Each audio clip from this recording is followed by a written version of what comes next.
We begin in Moscow, Idaho, where the families of two University of Idaho students killed last year are urging the school not to tear down the home where the murders took place. Their statement coming as demolition on the house is set to begin.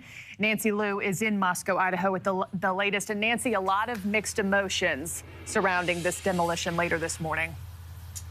Very much so, Marky, and the demolition is supposed to start in about 4 hours, and that is against the wishes of two of the victims' families and many who believe that this can wait until after the trial of Brian Kohberger. But neither the prosecution nor the defense is contesting the university's goal to have this infamous rental home demolished and cleared within the next week or so, specifically before students return to campus from winter break.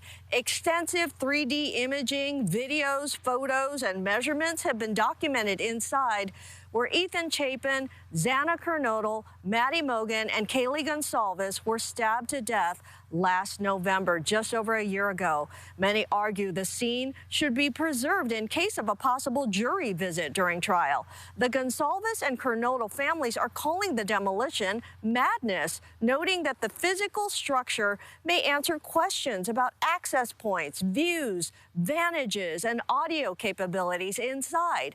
In a joint statement, the family said, in part, if the home is demolished, will all of these questions be able to be answered later on with diagrams, models, technology, etc., if they become an issue at trial? If not, then leave the home alone. But the university says the house is a painful reminder. And being able to bring that house down brings some closure to those students in that area. The building owner donated the home to your university after the murders, and it's been under guard ever since. Kohberger remains behind bars at the Latah County Jail, less than 2 miles away. Prosecutors have asked the judge for a summer trial date when, again, most students will be away. Now, we're told that the demolition may take just a day or so, and they hope to remove the debris and clear this property in about a week or so. And according to the university, prosecutors have told them that this home has been altered, the interior altered so much that a jury visit would not be able to happen under Idaho law. Marky? All right, Nancy, we know you're on top of it, especially as that demolition happens live in just a matter of a few hours. Nancy, thanks. Turning now to News Nation's Law and Justice contributor, Jennifer Koffendorfer. Jennifer, really good to have you always, especially on a morning like this. Two of the four victims' family members have released a statement urging President Scott Green to stop the demolition this morning. As you know, this has garnered really polarizing opinions as to what should happen to this home. I'm just first curious where you stand on this. Is demolishing this home ahead of trial a mistake today?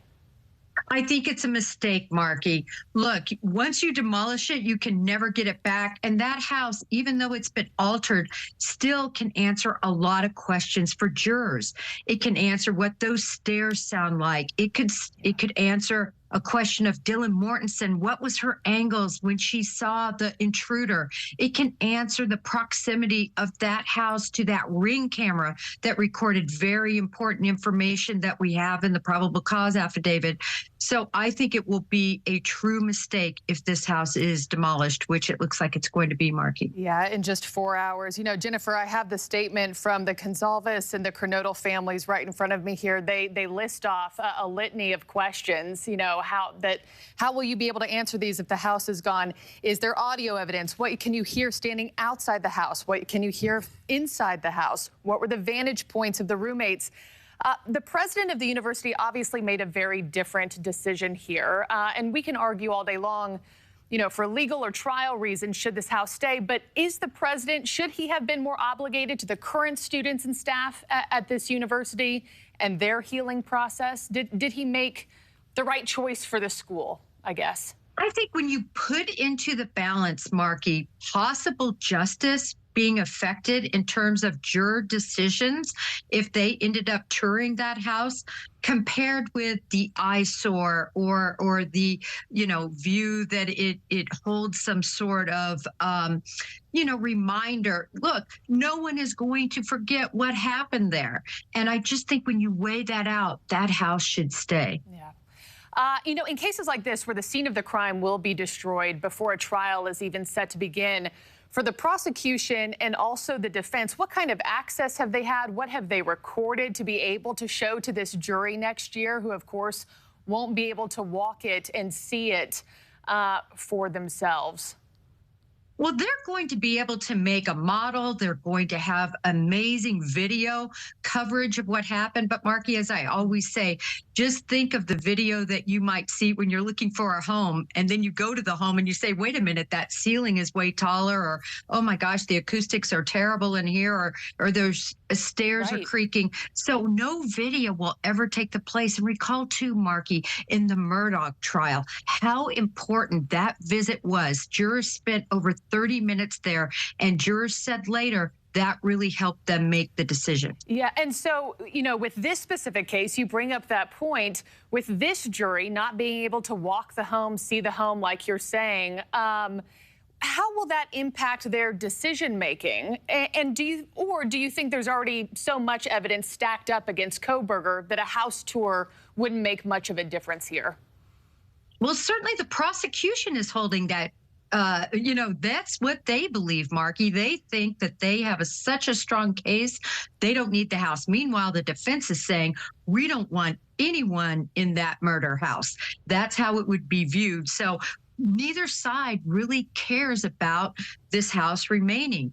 But who does care, as we've pointed out, are these victim families, Marky. And we don't know how it will affect the jurors, and now we will never know. Yeah, and Jennifer, just a couple seconds left. Is there any chance something changes at the 11th hour here? Were these families asking the legal system to put a stop to this? Is there any chance that request comes to fruition? I don't think so, Marky, especially since the prosecution nor the defense has asked for it. And interestingly, Marky, it's in the hands of the president of the University of Idaho. And that is the interesting part. He could change his mind, but it seems like this train is rolling way down the track at this point, and it's not going to change. Yeah, we know this house was given to the school after these heinous murders took place by the homeowner. So, yeah, in the school's hands this morning. Jennifer Coffendorfer, thank you so much. And I imagine we'll be talking to you more about this soon. Thanks. Thank you, Marky.